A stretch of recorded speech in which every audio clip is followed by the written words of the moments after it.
é uma filosofia trágica? Qual a relação entre a alegria, a afirmação da vida e o trágico? No programa de hoje, o filósofo Roberto Machado apresenta o pensamento trágico de Nietzsche. Um dos objetivos de Nietzsche, ao criar uma filosofia que ele chamou de trágica, é possibilitar o que ele também chamou de Gaia Ciência. Quer dizer, um saber alegre, um pensamento que defende a alegria de viver, e isso no sentido forte, uma alegria incondicional com a vida, com a realidade. Eu enunciaria até de uma outra maneira, uma aprovação jubilatória da existência.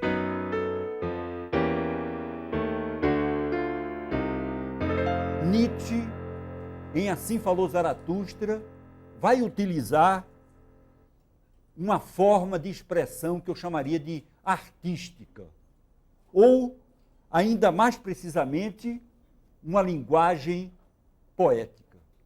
Portanto, fazer filosofia não segundo um modelo da racionalidade científico-filosófica, e sim através de um modo de expressão artístico, poético. É isso que é Zaratustra. E, nesse sentido, me parece que ele é o ápice da filosofia do Nietzsche e o ápice da enunciação de um tipo de pensamento que Nietzsche chamou de trágico. Pois bem, a passagem, o trecho mais elucidativo da relação entre a alegria e o trágico se encontra em um dos capítulos mais importantes do Zaratustra. Esse capítulo, que é da terceira parte do livro, se chama Da Visão e do Enigma. E eu vou falar mais precisamente, sobretudo, do final desse capítulo, Da Visão e do Enigma, que é um trecho que eu poderia intitular de A Serpente e o Pastor. Durante uma viagem de navio por alto mar, longe de todo porto seguro, o Zaratustra vai narrar a corajosos marinheiros que, como diz o texto, empreendem longas viagens e não gostam de viver sem perigo.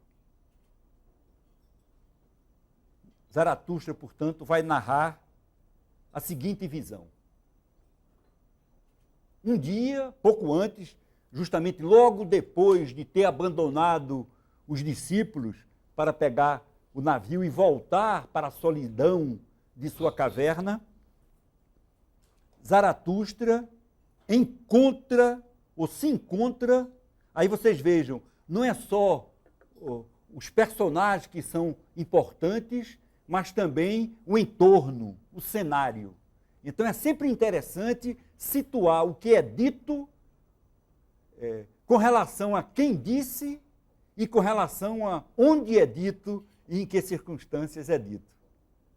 Pois bem, essa visão que o Zaratustra vai contar durante essa viagem para os marinheiros que também estão contando as suas aventuras, não é, como testemunho de atos de coragem que eles viveram em vários portos. O Zaratustra, então, que está mudo, triste, começa primeiro a ouvir e resolve, então, por insistência dos outros, falar. E ele conta que um dia, ou melhor, numa noite, sozinho, no meio de selvagens rochedos, no mais ermo luar, portanto é noite e não dia. Isso tem a ver com todo o simbolismo da luz e da sombra, do dia e da noite, que no fundo remete para uma terminologia nietzschiana do apolíneo e do dionisíaco. Pois bem, nessas circunstâncias, ele vê um pastor de ovelhas, deitado, contorcendo-se em convulsão, com o rosto transtornado, com a expressão cheia de náusea e horror. Por quê? Porque uma negra e pesada serpente pende de sua boca. Zaratustra, em presença daquele acontecimento, tenta puxar a serpente da boca do pastor, mas não consegue arrancá-la da garganta onde ela se fixou. Ele grita então para o pastor que ele morda e jogue bem longe a cabeça da serpente. Pois bem, o pastor segue o seu conselho, morde, cospe bem longe a cabeça da serpente e levanta-se de um pulo. Zaratustra conclui o relato de sua visão enigmática, descrevendo justamente o pastor depois dessa ação.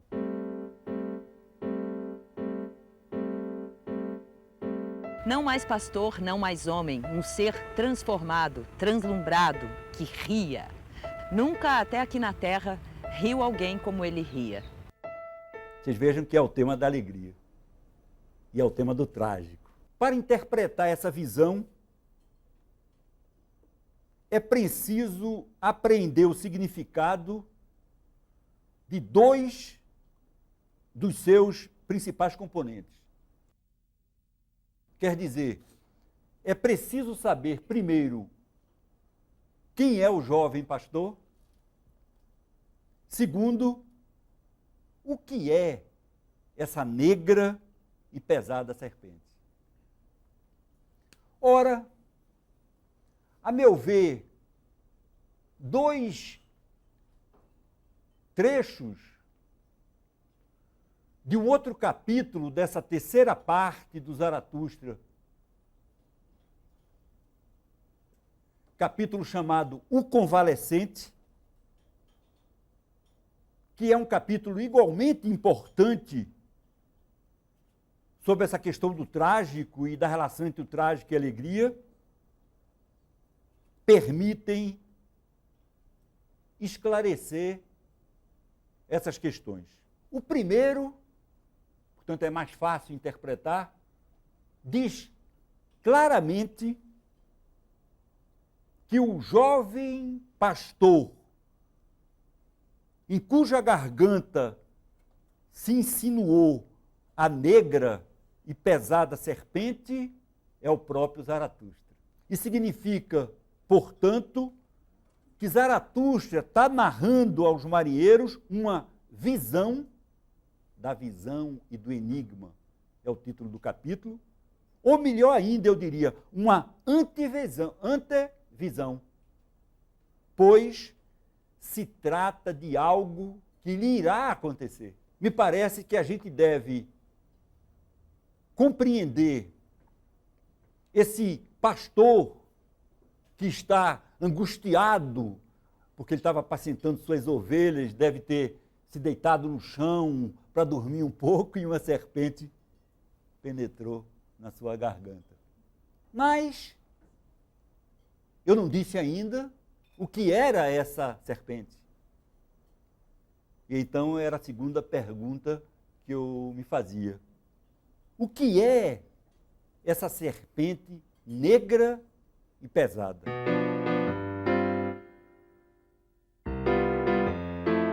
O grande fastio que sinto do homem, isto penetrar em minha goela e me sufocava. E aquilo que proclamava o adivinho, tudo é igual, nada vale a pena, o saber nos sufoca. O adivinho é alguém, toda vez que ele aparece no livro, o Zaratustra quase esmorece, quase se torna igual a ele. Vocês devem encontrar vários desses adivinhos na vida. Penso que há nessa referência ao fastio, à náusea, ao nojo pelo homem, uma indicação importante. A indicação de que a serpente negra e pesada simboliza aquilo que Nietzsche chamou de niilismo. Simboliza o niilismo que sufoca Zaratustra, enchendo-lhe de náusea e horror. O que seria esse niilismo sufocante descrito por Nietzsche? É o que veremos no próximo bloco.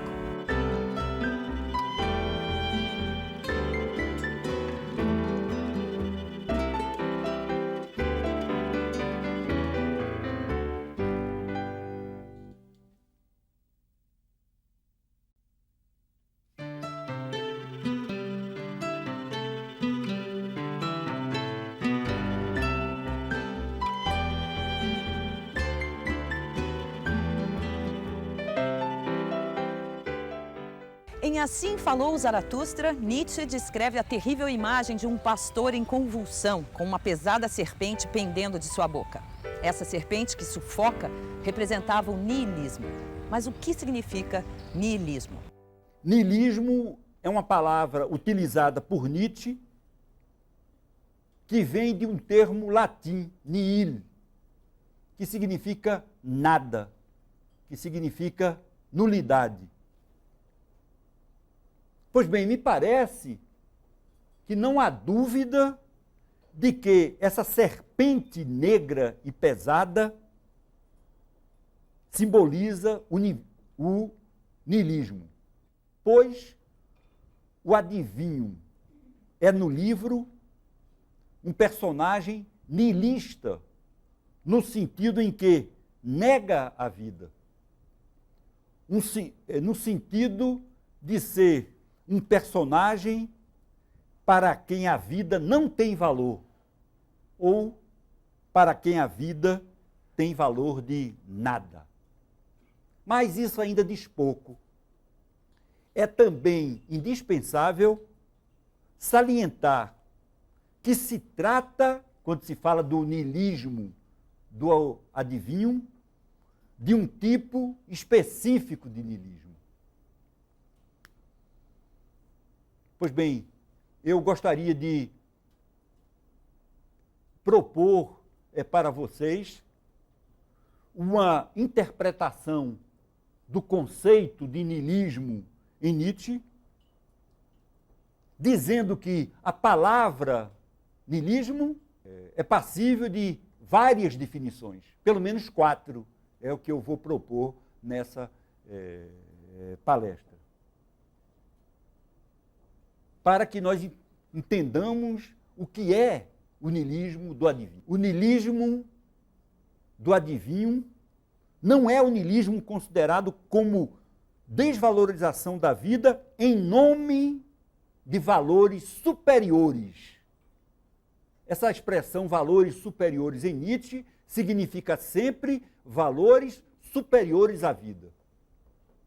Valores que vêm julgar a vida a partir de um ponto de vista superior, como se houvesse, coisa que Nietzsche não aceita, um ponto de vista superior à própria vida. Entende? Nietzsche é um filósofo da vida. Então, em vez de avaliar a vida, é a vida em última instância que avalia.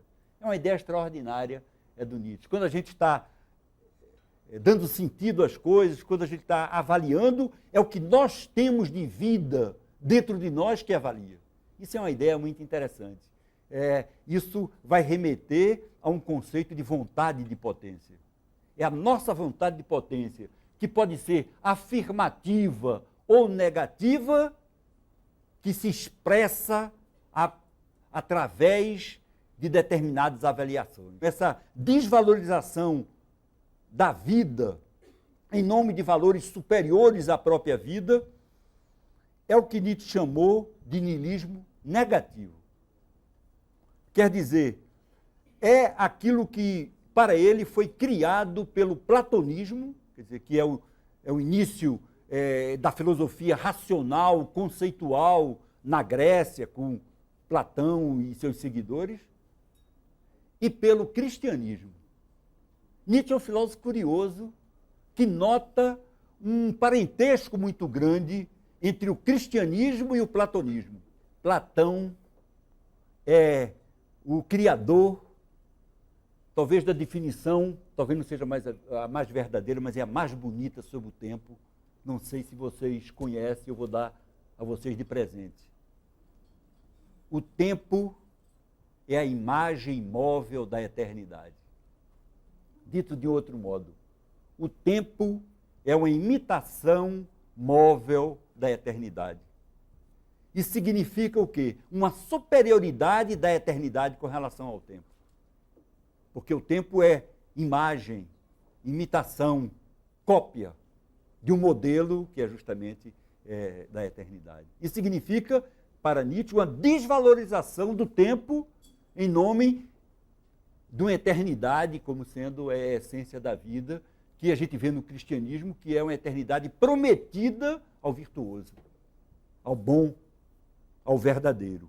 O niilismo do adivinho que se defronta com Zaratustra também não é propriamente o niilismo entendido como desvalorização dos valores superiores. Um belo dia na história, ou num determinado período da história, que Nietzsche vai dizer que é a modernidade, que é o mundo moderno, portanto não é mais o mundo antigo, o mundo grego, o homem moderno, digamos, o homem do século XVIII, o homem da época da Revolução Francesa, o homem da época da filosofia de Kant, fez uma crítica da metafísica, fez uma crítica dessa apologia da eternidade. A eternidade não está com nada na modernidade. A modernidade, justamente, é a época que inventa a história, que inventa o tempo na sua positividade. Nietzsche, que eu acho que seria um grande publicitário, quer dizer, sabe vender bem suas ideias, inventou uma expressão que todos vocês já ouviram, embora ela seja profundamente enigmática.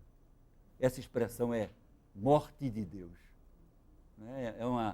É uma expressão extraordinária porque é profundamente paradoxal. Né? Quer dizer, se Deus existe, ele não pode morrer. Está no próprio conceito de Deus a ideia de não morrer. Pois bem, o Nietzsche vai chamar esse niilismo reativo o niilismo da morte de Deus. Não que Nietzsche seja um filósofo da morte de Deus. Nietzsche não está propondo a morte de Deus.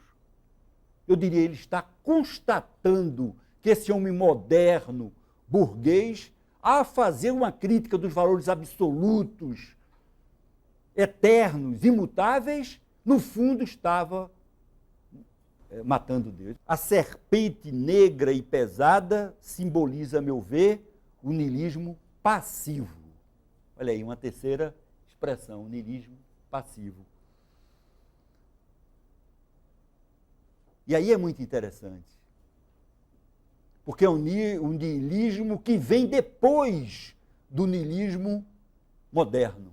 A serpente negra e pesada simboliza o niilismo passivo causado pela impossibilidade de suportar, isso é que é interessante, impossibilidade de suportar que não haverá um aperfeiçoamento do homem. Quer dizer, o niilista passivo é aquele que não acredita no progresso da humanidade. Não sei se vocês sabem, não sei se vocês gostam de pensar historicamente. e de privilegiar rupturas na história. O progresso é uma ideia moderna. É uma ideia que nasceu no século XVIII. E Nietzsche, já no século XIX, é um dos primeiros críticos da ideia de progresso, de um aperfeiçoamento da história, de uma perfectibilidade do homem na história. Quer dizer que nós seremos cada vez mais perfeitos.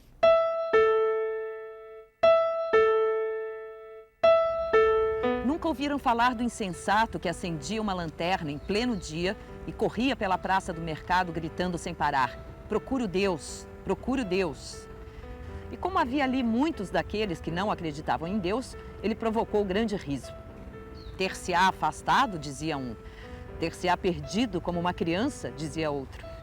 "Estará escondido, terá medo de nós, terá embarcado, terá emigrado". Assim gritavam e riam todos ao mesmo tempo. O insensato saltou no meio deles e trespassou-os com o olhar. "Onde está Deus?", exclamou. "É o que vou lhes dizer. Nós o matamos, vocês e eu. Nós todos somos seus assassinos. Mas como fizemos isso? Como pudemos esvaziar o mar? Quem nos deu a esponja para apagar o horizonte? Que fizemos para quebrar a corrente que ligava esta terra a seu sol? Aquilo que o mundo possuía até então de mais sagrado e mais poderoso perdeu seu sangue sob nossas facas.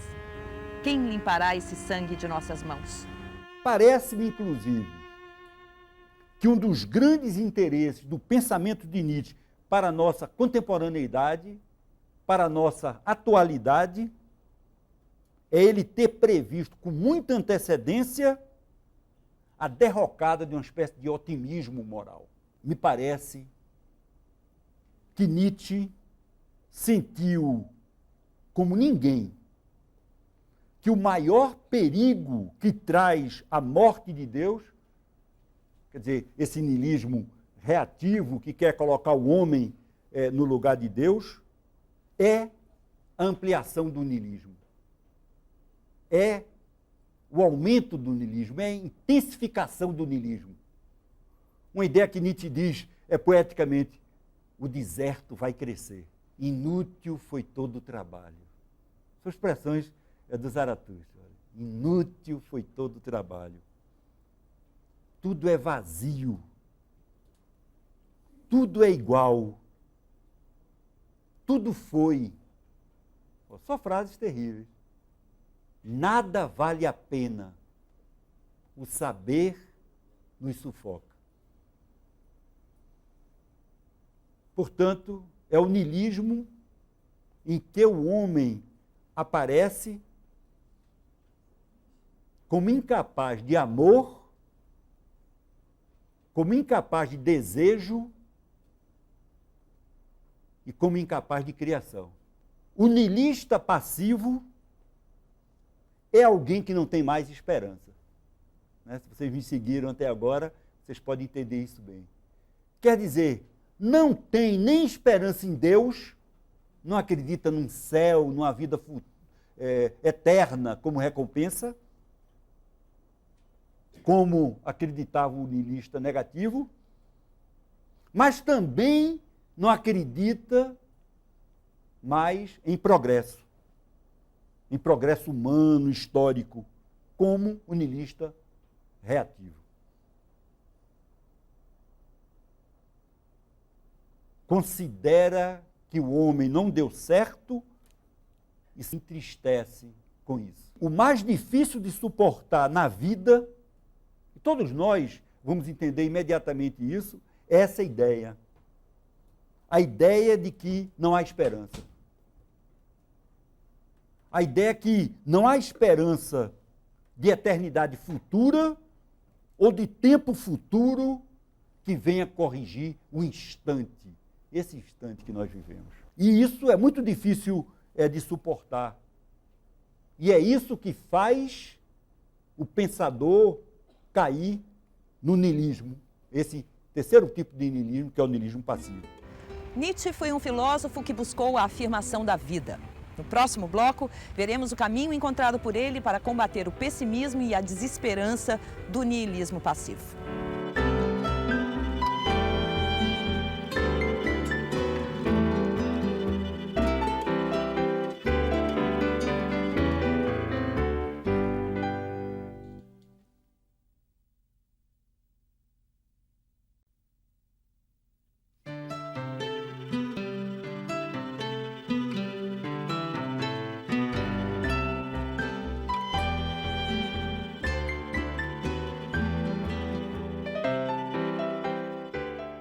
O niilismo é uma forma de pensamento que nega a vida presente, seja em nome de valores superiores, no caso do niilismo negativo, seja pela negação de valores superiores em nome do progresso da humanidade, no caso do niilismo reativo, seja pela negação de toda e qualquer esperança, no caso do niilismo passivo. Qual foi a resposta encontrada por Nietzsche para a falta de esperança que toma completamente o niilista passivo? O que é que esse pensamento da não esperança diz? Que o homem pequeno sempre existirá. Está entendendo? Que não haverá um aperfeiçoamento do homem no sentido da sua plena realização um dia.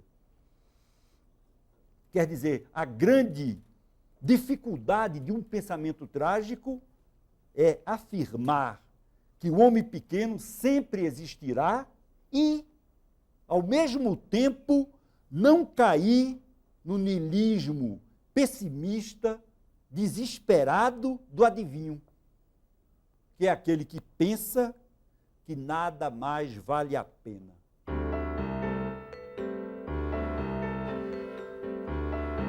E viu uma grande tristeza descer sobre os homens. Os melhores deles cansaram-se de suas obras.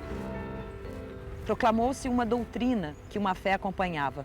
Tudo é vazio, tudo é igual, tudo foi. Onde há um mar ainda no qual possamos afogar-nos. Em verdade, já estamos cansados demais para morrer. Agora continuamos acordados e vivendo em câmaras mortuárias. Assim ouviu Zaratustra falar um adivinho.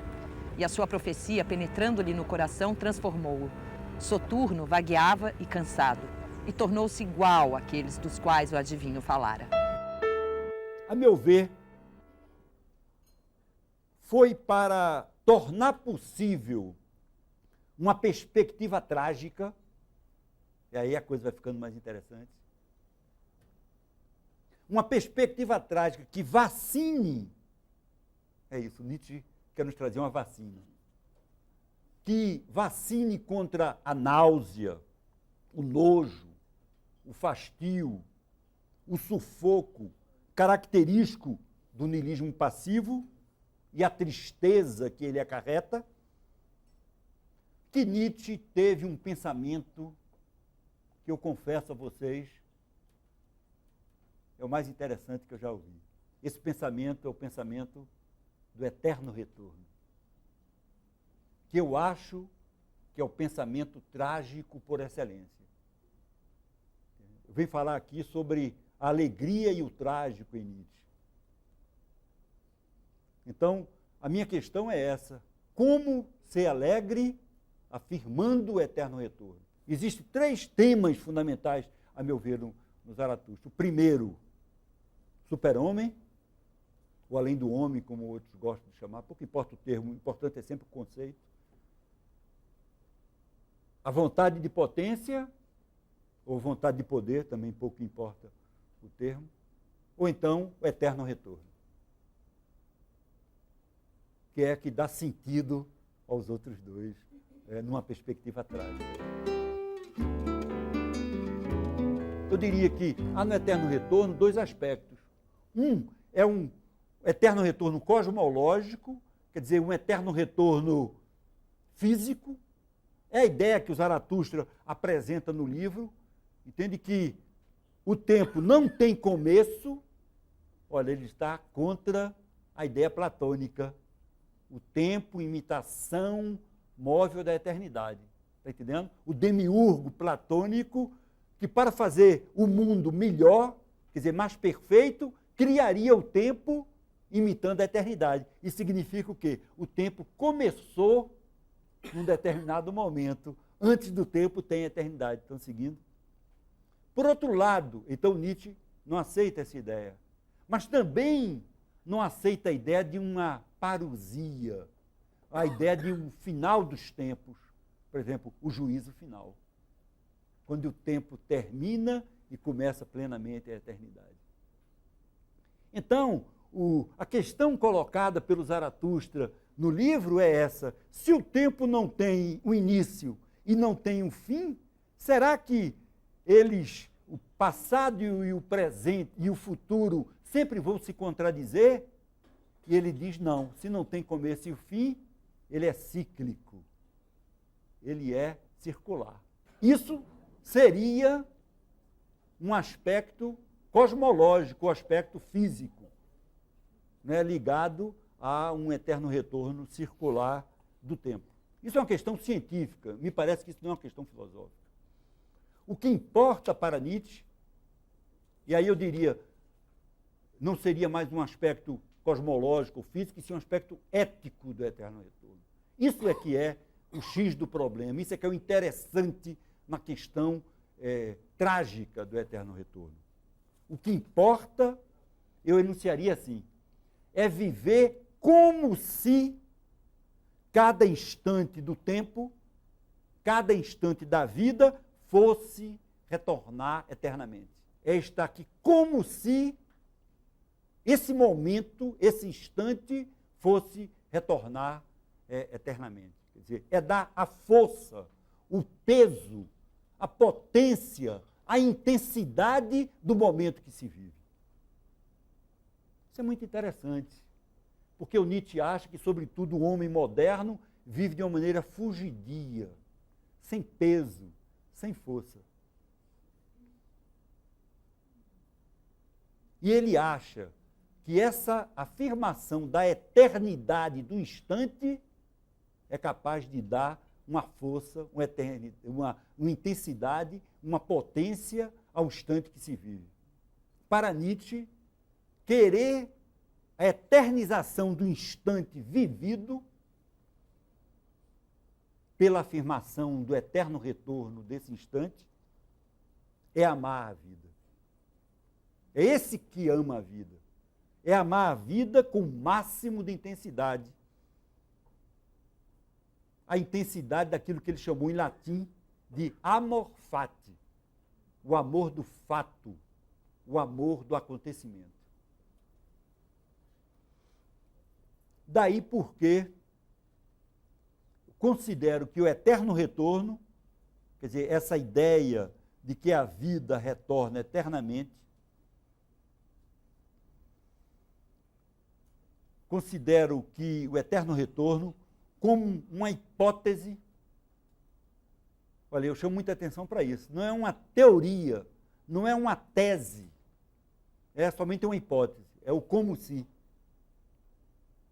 Uma suposição. O eterno retorno aparece para Nietzsche como uma suposição, como uma hipótese, como uma ficção.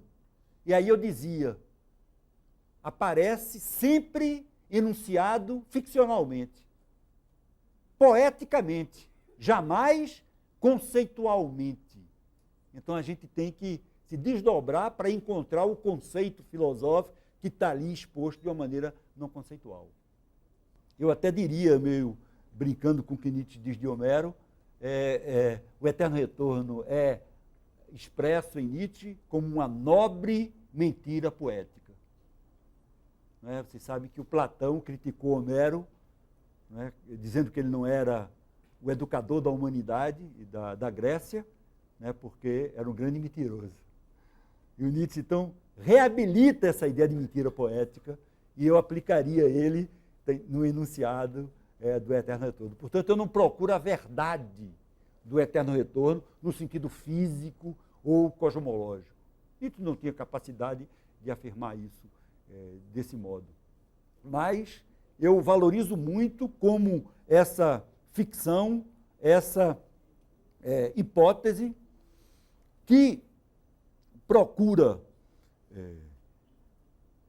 pôr em cena, porque se trata sempre de uma encenação, um desafio ético. O eterno retorno é esse pensamento trágico capaz de elevar a vontade do homem a esse máximo de potência ao tornar possível a afirmação de tudo que foi, que é e será. Veja bem que é uma tarefa sobre-humana. Não é?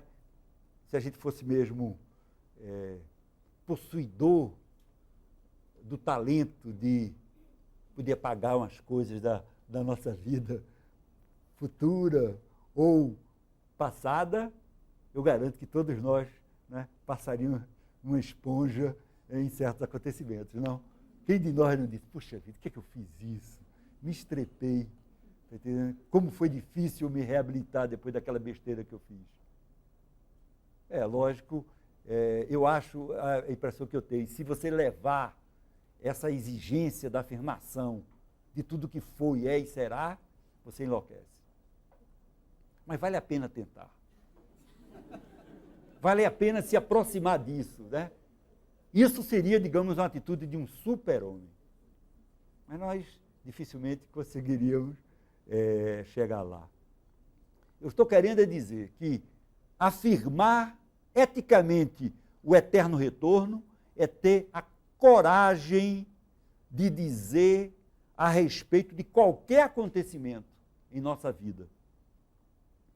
São palavras extraordinárias. Foi assim? Pois muito bem, assim eu quis. Foi assim? Aconteceu assim? Pois muito bem, era isso que eu queria. Ou então, como Zaratustra também enuncia num outro momento, era isso a vida? Olha aí, possíveis palavras finais. Se vocês não pensaram qual vai ser o teatrinho da última cena. Era isso a vida? Pois muito bem, outra vez. Olha o que é a ideia da eternidade. Pois muito bem, afirmo a vida integralmente como eu vivi e gostaria de viver do mesmo modo outra vez. O eterno retorno faz parte de um pensamento trágico capaz de vacinar o homem contra a náusea, o fastio e a tristeza do niilismo passivo. Mas há também um outro tipo de niilismo mais alinhado à perspectiva trágica. Confira no próximo bloco.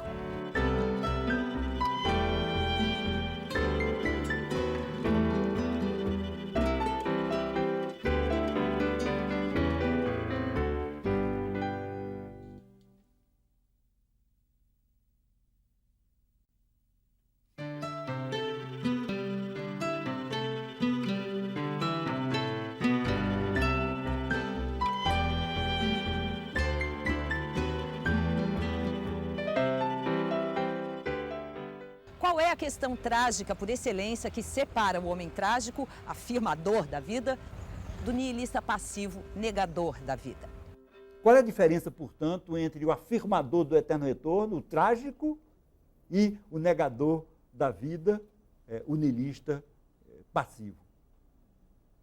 A minha resposta é a seguinte: é uma diferença de perspectiva. Somente uma diferença de perspectiva. Veja bem, a minha ideia é essa. Essa diferença é o fato de a vontade humana, a vontade de potência humana, ser afirmativa ou negativa em face da realidade ou da vida como ela é. Quer dizer, a mesma realidade pode levar a uma vontade afirmativa e uma vontade negativa. Pode levar à alegria ou à tristeza. Pode considerar que nada tem valor na vida, ou então, cito Nietzsche, que nada tem valor na vida a não ser o grau de potência, quer dizer, a intensidade. Em suma, pode ser um nihilista passivo, é o esgotado, o exausto, o triste, ou aquilo que Nietzsche chamou, é o quarto sentido da palavra que eu prometi explicitar para vocês, o niilismo ativo.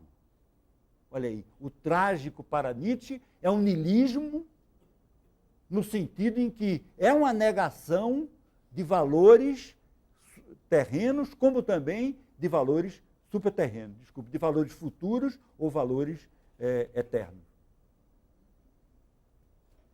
Esse nihilista ativo é aquele cuja vontade atinge o máximo de potência ao afirmar alegremente o eterno retorno. Deste modo, eu digo, para concluir, a questão trágica por excelência. Que questão trágica é essa? Você afirmaria sua vida como ela tem sido? Isso para Nietzsche, sobretudo para o último Nietzsche, é essa. O que interessa para a gente é isso. Você teria coragem de afirmar a sua vida como ela está sendo agora? Pois bem, essa questão trágica, terrível, pode acarretar duas respostas práticas, que ele chama também de éticas. Quer dizer, com isso eu estou querendo dizer, duas atitudes existenciais. A tristeza do niilismo passivo ou a alegria provocada pelo desejo do eterno retorno. Pois, para quem tiver a coragem de enfrentar, encarar, assumir esse pensamento abissal, pensamento de abismo, sem fundamento, a vida, segundo Nietzsche, se transformará criando a leveza sobre-humana do riso. Ou melhor ainda, a leveza de um riso sobre-humano. Como aconteceu com o jovem pastor. Ao morder a serpente, ao morder a cabeça da serpente e decepar-lhe. Eu diria que essa mordida, é esse ato, que eu interpretaria como sendo uma decisão trágica que faz com que a vida deixe de ser opressiva. É o símbolo da serpente entalada na garganta do pastor. Transformando o homem, o pastor, em alguém que é portador de uma alegria trágica. Ao menos é o que penso que seja sugerido por essa visão enigmática do Zaratustra, quando apresenta o pastor, depois de ter mordido a cabeça da serpente, como um ser transformado, transfigurado, que ri.